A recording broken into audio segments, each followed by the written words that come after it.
로마서 11장에 지금까지 이스라엘을 고발하던 바울은 이제 이방 그리스도인들 앞에서 이스라엘을 변화하고 있으며 이스라엘을 구원으로 인도하신 하나님의 도구 쓰임 받은 자신의 직분을 영광스럽게 여기고 있습니다.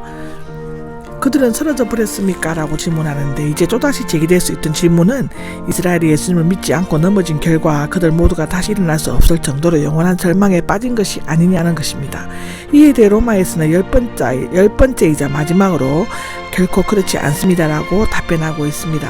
그들은 은혜로 설립된 남은 자들을 제외한 이스라엘 중 대다수를 차지하는 나머지 사람들을 가리킨다는 것인데 두 가지 사실을 언급하고 있습니다. 첫째는 그들이 범죄함으로 이방인들에게 구원에 이르게 되었다는 것이고 이 범죄함으로는 옆으로 넘어지거나 잘못된 발걸음을 의미하며 넘어져서 다시 일어설 수 없을 만큼 절망적인 상태에 빠지게 되는 것을 나타냅니다. 그들의 불신앙과 잘못된 태도의 구원의 메시지를 이방인들에게 전하도록 만들었다라는 것입니다. 두 번째로는 이스라엘로 하여금 질투하게 하려는 것이 다인데 이 질투하다는 시기심을 자극하다 자극을 주어 열심과 시기심을 일어나게 하다의 의미이고요. 이방인들이 구원을 받음으로써 이스라엘 민족으로 하여금 시기심을 일으켜 분발시키려는 것이다 라는 것입니다. 그런데 만일 얼마나 더 하겠습니까? 라고 질문하는데요. 이스라엘 민족의 죄와 실패가 이방인들에게 축복과 구원을 가져다 주었다는 것에 하나님의 심오한 지혜와 신비스러운 계획이 있습니다. 여기에서 범죄와 실패, 세상과 이방인이 히브리어법으로 반복되고 있죠. 부유함과 풍성함은 원문과 똑같이 되어 있는데 특히 세상은 하나님을 떠난 세상, 이방인은 하나님을 떠난 인류를 가리킨다고 볼 수 있습니다. 여기 부요함은 이방인의 구원을 통해 천국 백성의 수가 증가한다는 것을 의미하는데 하나님과 그리스도를 소유한 자가 최고로 부유한 자이다라는 것입니다. 여기 실패함은 수가 작아지거나 패배하는 것을 의미할 수 있는데요. 이스라엘 가운데 하나님을 믿거나 그리스도의 구속감을 참여하는 자가 적은 것은 이스라엘의 실패라고 할 수 있습니다. 때로 이 말은 전투에 넘어지는 것을 의미하는데 이스라엘이 하나님 나라를 빼앗김으로써 당한 큰 실패를 나타냅니다. 이 이스라엘의 복음 배척함으로써 죄에 떨어지게 되고 그로 말미암아 이방인이 구원의 풍성함을 누리게 되었다면 이스라엘의 믿음을 회복하여 이스라엘 전체의 수가 차게 된다면 그때 모든 인류가 받게 될 축복은 실로 풍성하게 될 것입니다. 이방인인 여러분이 나옵니다. 로마 교회의 성도 대부분이 이방인이었음을 알 수 있습니다. 이방인들의 사도는 바울은 유대인이었지만 이방인들의 사도가 된 것은 이방인들의 수들을 가득 채울 충분할 만할 뿐만 아니라 이스라엘을 시기나게 하여 충만케 하려는 하나님의 구속 경륜에 동참하기 위함이었습니다. 영광스럽게 여깁니다는 무겁게 여기다, 소중히 여기다의 뜻인데 당시 유대인들에게 있어서 이방인은 수치스러운 민족을 대명사였지만 바울은 사도의 직분을 맡게 되는 것을 언제나 자랑스럽고 영광스럽게 여겼다라고 사도행전 22장 21절, 갈라디아서 2장 7절에서 9절에 나옵니다.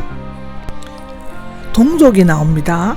혈육인 이스라엘 민족에 대한 친근함에서 애정이 넘치는 호칭인데요. 바울이 이방인이 사도가 되었다고 해서 유대인들이 오해했듯이 동족을 멸시하거나 그들에 대한 사명과 정리를 잃은 것은 아니었습니다. 그가 이방인의 사도로서 열심히 전도한 것은 동족에 대한 사랑의 결과이고 이스라엘 민족을 시기에 나게 하여 분발시킴으로써 그들을 구원으로 인도하기 위함이었는데 여기에서 바울의 위대한 애국심이 나타나고 있습니다. 만일 이스라엘이 무엇이겠습니까? 라고 질문하는데 앞서 유대인의 구원의 중요성에 대해 다시금 되풀이하여 언급하고 있습니다. 이스라엘 민족이 불신앙 때문에 일시적이고 부분적으로 버림을 받음으로써 복음이 널리 이방 세계에 전파되어 하나님과 세상 사이에 화해가 이루어졌다면 이스라엘이 하나님과 화해하여 구원을 얻게 된 날은 영적으로 죽은 자와 같은 이스라엘 민족이 회개하여 다시 하나님에 대해서 살리심을 받게 되는 것이죠. 죽은 자로서부터 다시 살아나는 것은 몇 가지 해석이 있는데 첫째로 세상에서 전례가 없는 영적 강성, 둘째 죽은 자의 부활로 인한 종말론적인 구속의 완성, 세 번째 유대인의 회심을 즐겁고 영광스러운 사건으로 부활처럼 묘사하여 비유적인 표현으로 여기에서는 세 번이 가장 적합한 내용인 것처럼 보여집니다. 이스라엘이 하나님과의 관계를 회복하게 될 때 이방인들의 구원도 더욱 활기를 띠게 될 것이라는 것입니다. 첫 번째 열매를 빚은 반죽 덩어리인데 참감림나무가 나옵니다. 바울은 이스라엘이 성별된 백성이므로 넘어지고 버림받은 것은 일시적이며 결국에는 하나님의 백성으로 회복될 것을 확신하였습니다. 그는 그렇게 확신하는 이유를 두 가지 예정을 들어 증거하였는데 첫째는 반죽 덩어리 부분이고 둘째는 뿌리입니다. 민수기 15장에 비유를 했는데요. 떡 반죽을 캘 때 떡 가루 반죽 가운데서 먼저 한 덩어리 첫 부분을 떼어내어 구워 거제 즉 매년 추수 때마다 행하여 짐으로써 여호와께 드려졌다고 하는데요. 민수기 15장 20절에 기록되어졌습니다. 이 첫 덩어리로 만든 떡은 거룩하게 되어 온 덩어리가 거룩해진다고 하는 것인데, 두 번째 뿌리는 나무를 보면 뿌리가 맨 먼저 나와서 후에 나오는 가지에 이르기까지 그 나무의 형태가 이루어지게 하는 결정적인 영향을 미치는 것이죠. 첫 덩어리와 뿌리는 이스라엘의 족장들 또는 개인적으로 아브라함을 표상하며 온 덩어리와 가지들은 이스라엘 백성 전체를 가리킨다는 것입니다.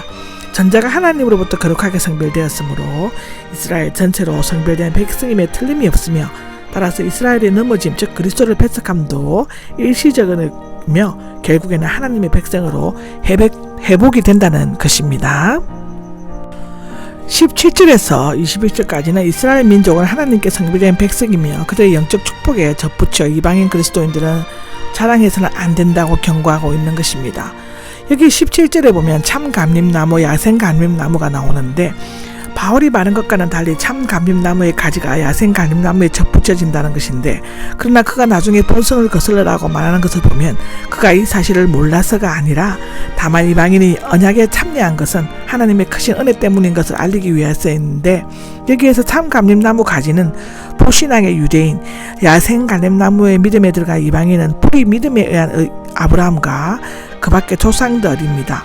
접붙여서는 생명의 결합을 의미하는 것이죠.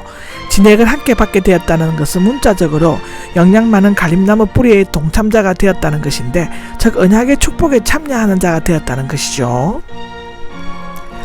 자만해서는 안 됩니다가 나옵니다. 자만하는 것을 그치란데 자만심을 갖지 말라는 것입니다. 그 이유는 가지인 이방인 그리스도인의 뿌리인 아브라함, 모든 믿는 자들의 조상과 족장들을 유지시키고 있는 것은 아니라 이스라엘 민족의 영적 축복을 토대 위에 이방인 그리스도인의 영적 축복이 있기 때문입니다.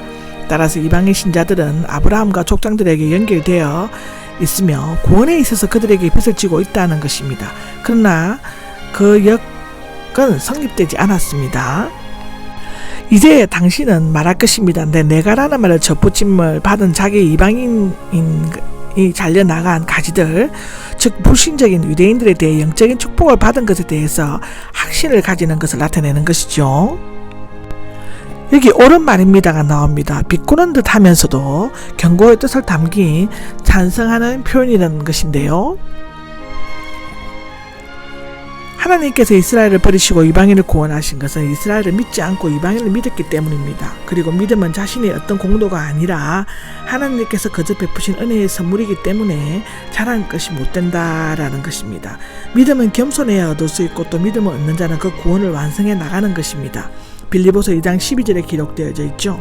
그러므로 거만한 마음을 품지 말고 두려워해야만 된다라는 것입니다. 왜냐하면 당신도 아끼지 않으실 것이기 때문인데, 여기 원가지입니다. 직역을 하면 자연에 따른 가지인데 자연적으로 자라난 가지를 의미하며 하나님의 백성으로 선택된 이스라엘을 가리킵니다. 이스라엘 민족도 아낌없이 자르시는 하나님께서 문제가 있을 때 나중에 부자연스럽게 접목된 이방인들을 아끼지 않으시고 자르신다는 것은 결코 이상한 일이 아니죠. 그러므로 가장 열매를 많이 맺는 이방인의 그리스도인이라고 할지라도 이스라엘에 버림받은 것을 거울 삼아 하나님의 은혜를 당연한 것으로 여기거나 무조건 무시해서는 안 됩니다. 유대인들이 못나서 살리거나 이방인들이 잘나서 접붙임을 받은 것이 아니라 그것은 순전히 믿음과 순종의 문제인 것입니다. 우리는 이것을 분명히 알아야 합니다.